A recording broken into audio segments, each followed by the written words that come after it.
Bonjour, bienvenue à l'émission Regard sur les proches aidants. L'émission de cette semaine porte sur les hommes aidants. Leur réalité est-elle différente que celle vécue par une proche aidante? Nous allons tenter de vous éclairer sur leurs besoins et leurs comportements. Avec nous pour en discuter, M. Serge Legault, intervenant auprès des proches aidants au Centre d'action bénévole de Valleyfield, et M. Jacques Couture, travailleur social et conseiller au réseau conseil de la Société Alzheimer de Montréal. Nous aurons également le témoignage de Pierre Jutras, un proche aidant. Mais tout d'abord, on s'entretient avec Mme Sonia Lessard du roman Appui Montérégie.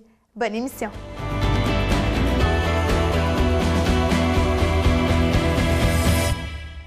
Madame Lessard, aujourd'hui, nous parlons des proches aidants au masculin.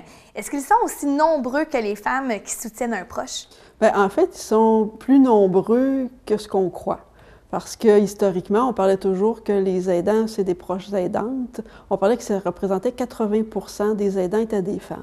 Sauf qu'aujourd'hui, tranquillement, on réalise qu'il y a de plus en plus d'hommes qui prennent le rôle de proches aidants, notamment parce que ce sont les femmes qui sont atteintes davantage d'Alzheimer et d'atteintes connexes. Donc, ce seront leurs époux, leurs fils qui vont prendre soin d'elles quand le moment sera venu. Et qu'est-ce qui caractérise les proches aidants masculins? Bien, en fait, les caractéristiques des hommes aidants ont été peu étudiées, mais il y a quand même certaines recherches qui ont été faites au cours des dernières années. Notamment au roman, on a eu un groupe qui s'est penché sur les hommes aidants, mais les hommes aidants plus âgés. Identifier c'est quoi leurs caractéristiques, puis aussi, en arrière de ça, c'est de se demander pourquoi ces hommes-là participent peu aux services qui leur sont offerts. Est-ce qu'on retrouve des tendances, certaines tendances chez eux? Bien, en fait, il y a eu plusieurs interviews qui ont été faites auprès de ces hommes-là. Puis ce qui est identifié, c'est que l'offre de service qui a été pensée par des femmes et pour des femmes à l'époque répond moins à leurs besoins. Donc, tout ce qui est groupe de parole, les groupes de soutien, les activités où on échange sur nos émotions, sur notre façon de vivre, notre rôle de proche aidant. Ça ne les rejoint pas, là, exactement. C'est moins populaire auprès des hommes. Les hommes, ce qu'ils semblent préférer, les hommes qu'on a rencontrés, ce qu'ils nous ont dit, c'est des solutions. Ils sont en mode solution. J'ai un problème X, j'ai besoin d'une solution rapidement, pratique, puis qu'il n'y a pas 53 intervenants. Ils sont dans le concret. Oui, tout à fait. Ils sont dans le moment présent. Donc, je n'ai pas envie de parler de mon problème puis de ce qui me fait vivre. J'ai besoin d'une solution rapide. Et au niveau des intervenants aussi, on remarque quelques changements. Mais effectivement, c'est important que les intervenants réalisent que selon la personne qu'ils ont en face d'eux, ils vont agir de façon différente. Par exemple, si c'est une femme intervenante qui est devant un homme proche aidant, elle va tout faire pour essayer de répondre à son besoin et même aller au-delà de son besoin, en faire plus que le client demande en fait, parce que c'est un homme. On n'est pas habitué là, de retrouver un homme dans cette situation-là. Effectivement, donc on veut en faire plus parce que c'est un homme qui demande de l'aide. C'est comme quelque chose de tout à fait nouveau. Donc on réagit en fonction du fait que ce soit un homme. Tandis que quand c'est une femme... On prend pour acquis, on est habitué de voir les femmes s'occuper de leurs enfants, de sa famille, donc c'est un peu plus... En fait, c'est plus habituel dans ce qu'on rencontre dans nos pratiques quotidiennes. Donc, à ce moment-là, on agit, on fait des efforts quand même. Ouais. C'est juste que si c'est un homme, c'est un petit peu plus soutenu comme intervention, puis comme offre de service, les efforts qu'on va déployer pour y répondre. Et en terminant, est-ce qu'il y a des solutions ou des services qui ont été créés pour soutenir les proches aidants masculins? Bien, en fait, là, en Montérégie, on a mis sur pied un comité qui est le comité Hommes aidants, le CHA. Le CHA travaille sur la mise en place de notamment des conférences, des formations pour outiller les intervenants, puis aussi pour développer une offre de service qui est en lien avec les besoins des proches aidants d'aînés masculins. C'est vraiment une offre de service qui est en lien direct avec les besoins qu'on a identifiés, les certaines caractéristiques. Puis je voulais vous dire tantôt qu'il y a les hommes plus âgés, on a identifié que des besoins étaient différents des hommes plus jeunes. Les hommes plus âgés, c'est plus des besoins en termes de vie quotidienne. Dans leur routine. Oui, c'est de savoir faire le ménage, faire le lavage, faire l'épicerie. C'est toutes des choses que c'est pas eux qui faisaient avant que leur épouse tombe malade. Donc, c'est des outils concrets qui viennent répondre à leurs besoins de cette catégorie-là. Il y a un apprentissage, là. Oui, tout à fait. C'est de leur donner des outils pour atteindre leur autonomie dans leur rôle de proche aidant aussi. Donc, c'est vraiment d'adapter l'offre de service selon la personne qui est devant toi à ce moment-là pour ensuite espérer qu'ils viennent recevoir ces services-là, évidemment. Merci, Mme Lessard, pour ces informations. Merci. Mon nom est Pierre, je suis retraité, je soutiens ma femme, je suis un proche aidant. En 2003, ma femme a passé des scans, puis ça a été très vite qu'elle avait un cancer de cerveau, un cancer de poumon. Graduellement, c'était rendu trop. Mon travail, l'extérieur de la maison, l'intérieur de la maison, aidant ma femme, puis tout ça, c'était rendu trop. J'étais après à me mettre complètement à terre. J'ai pris la décision de prendre ma retraite tout de suite. Puis là, je suis arrivé à la maison, puis là, je me suis aperçu qu'il y avait beaucoup de choses que j'ai aidé à ma femme sans m'apercevoir. Puis en 2014, là, on est rentré à l'hôpital. On avait décidé de mettre la maison en vente en février passé pour la vendre puis racheter de quoi sur un plein pied en vue qu'elle viendra à la maison. Mais là, c'est sûr et certain que c'est un deuil à faire, que c'est sûr qu'elle ne reviendra pas à la maison.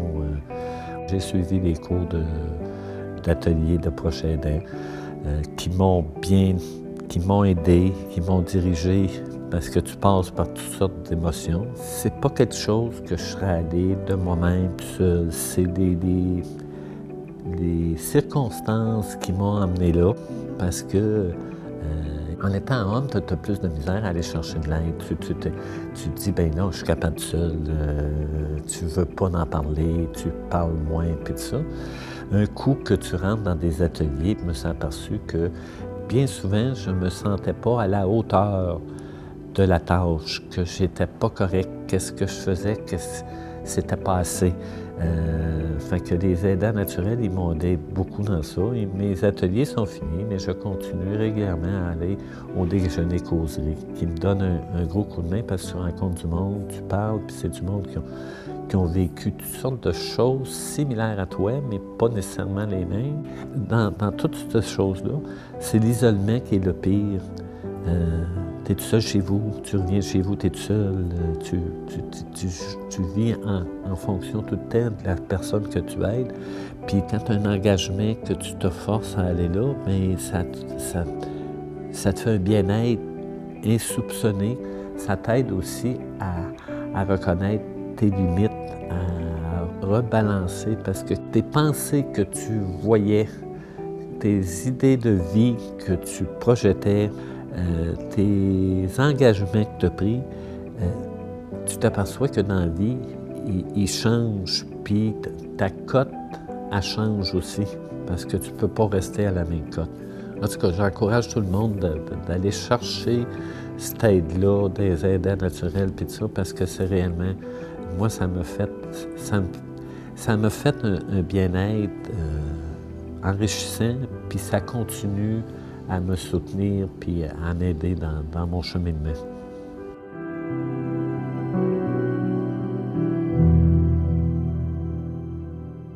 Monsieur Legault, vous êtes intervenant au Centre d'action bénévole de Valleyfield et Monsieur Couture, vous êtes conseiller à la Société d'Alzheimer de Montréal, également auteur. Merci d'être avec nous aujourd'hui.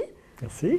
On va commencer avec vous, Monsieur Legault. Oui. Vous êtes intervenant, vous intervenez auprès d'hommes et de femmes proches aidants. Je veux savoir, est-ce qu'il y a une différence au niveau de l'intervention avec les hommes proches aidants? Effectivement, il y a une différence. Et moi, en tant qu'homme intervenant, considérant que je sais que c'est difficile pour les hommes de demander de l'aide, j'ai surtout tendance à les ménager parce qu'ils sont assis sur le bout de la chaise dans mon bureau à la première rencontre. Est-ce qu'on peut dire qu'ils viennent un peu de reculons, là? Avec une certaine méfiance. Fait qu'au départ, à l'accueil, c'est bien important de créer un lien de confiance le plus tôt possible avec l'homme. Vous parlez de liens de confiance. Sur quoi allez-vous travailler pour justement aller chercher l'homme proche aidant, le mettre en confiance, établir un lien?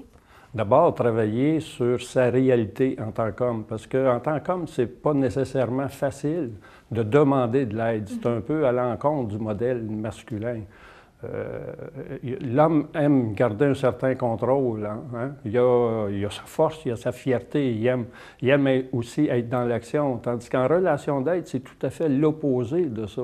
On va demander à l'homme de lâcher prise, on va demander à l'homme de dépendre d'un service, on va demander à l'homme de venir parler de sa vie privée. C'est tout à fait contraire. À ce moment-là, le lien de confiance, la reconnaissance pour l'action qu'il a posée, déjà, d'être assis dans le bureau, c'est bien important. Et comment c'est différent une intervention d'homme à homme? En quoi c'est différent qu'une intervenante avec un homme ou un homme avec une femme? Je disais tantôt que j'avais tendance à les ménager parce que dans la réalité, il y a seulement 10 à 12 des hommes qui demandent de l'aide. Ça fait que en tant qu'homme, je n'ai pas le goût de l'échapper ou qu'il retourne à la maison pour risquer de s'épuiser. Parce que quand ils demandent de l'aide, souvent, ils sont rendus au bout. Et souvent, c'est au niveau du CLSC qu'ils se rendent compte que l'homme a besoin d'aide aussi. Et en terminant, qu'est-ce que vous conseillez à un homme proche aidant? C'est sûr que le conseil que je dis, c'est de demander de l'aide le plus tôt possible, mais il faut d'abord dépasser un petit peu son ego, son orgueil. Dépasser la barrière. Dépasser la barrière, effectivement. Merci, M. Legault. Bienvenue. M. Couture, vous êtes l'auteur de l'étude « L'aide au masculin ». Comment ça a commencé, cette étude? Tout d'abord, c'est parce qu'on se demandait pourquoi il y a des études qui disent qu'il y a 40 d'hommes qui sont proches aidants. Mais s'il y a 40 d'hommes qui sont proches aidants, pourquoi sont-ils si peu nombreux à demander de l'aide? Donc, c'est à peine un homme sur 10 qui va demander de l'aide. Donc, pourquoi qu'on ne les retrouve pas en intervention? Pourquoi qu'on ne les retrouve pas dans les activités qu'on offre pour les proches aidants? Donc, c'est à partir de là qu'on s'est dit, mais il faut faire quelque chose, il faut faire une étude pour voir qu'est-ce qui se passe. Donc, une étude qui a été menée sur le territoire de la Montérégie par le roman, le regroupement des organismes montérégiens d'aidants naturels. Et suite à cette étude-là, on a découvert plein de choses, entre autres des caractéristiques. Et quels sont justement les points saillants là, de cette étude? C'est que le stéréotype que l'homme doit être fort. L'homme, c'est un être fort, ça ne demande pas d'aide à un homme. Donc, c'est très, très, très présent, c'est très puissant chez l'homme. Mais on a remarqué aussi que, dépendamment de l'âge, il y avait une différence. OK. Donc, à partir... c'est plutôt la génération des baby boomers qui vont peut-être demander de l'aide un peu plus facilement que les personnes plus âgées, de plus de 70 ans, admettons. Et ce qui caractérise, c'est que les hommes, contrairement aux femmes, ils veulent avoir quelque chose de concret. Ils veulent avoir une réponse rapide à leurs besoins. Tandis que la femme, elle a besoin de s'exprimer devant les autres, de parler. Mais un homme, ça ne marche pas. C'est pas dans les émotions, là, ça prend du vite. Pour les hommes, les femmes, ça placote, puis se retrouver dans des groupes de soutien, des groupes où il y a beaucoup de discussions, ça ne fait pas leur affaire. Par contre, ils ont besoin d'aide, ils ont besoin de parler de leur situation, de leur vécu. Donc, c'est plus du 1 à 1 avec les hommes. Okay. Et le genre importe peu, que ce soit un homme ou une femme, l'étude démontre que ça ne les dérange pas. Sauf que, de notre côté, l'homme est plus censé à... Il va être plus porté à discuter de choses qu'il ne parlera pas avec une femme, comme la sexualité. Il n'en parlera pas avec une intervenante, mais avec un intervenant, oui. Donc, on va chercher les hommes en donnant quelque chose de concret. Bien, il faut que ce soit rapide, pratico-pratique. Si ça s'échelonne sur plusieurs semaines, on les perd. C'est quelque chose de ponctuel, puis c'est comme ça qu'on peut aller les chercher. Et si on veut en savoir plus sur cette étude, est-ce qu'on retrouve le document un peu partout? Bien oui, il est possible de communiquer avec le roman pour avoir le document. Il y a les faits saillants de l'étude aussi qu'on peut aller chercher au roman, donc en communiquant avec le roman. On s'est informé. Oui. Merci beaucoup, messieurs. Ça fait plaisir. Bienvenue. C'est ce qui conclut cette émission sur les proches aidants masculins. Merci d'avoir été avec nous. En tant que proche aidant, que vous soyez un homme ou une femme, n'hésitez pas à aller chercher de l'aide extérieure. Lors de la prochaine émission, nous allons parler du statut légal du proche aidant et des impacts sur ce rôle. Les organismes du roman Appli Montérégie ont le souci d'écouter et d'offrir une réponse à vos besoins. Appelez au service Info Aidant. À bientôt!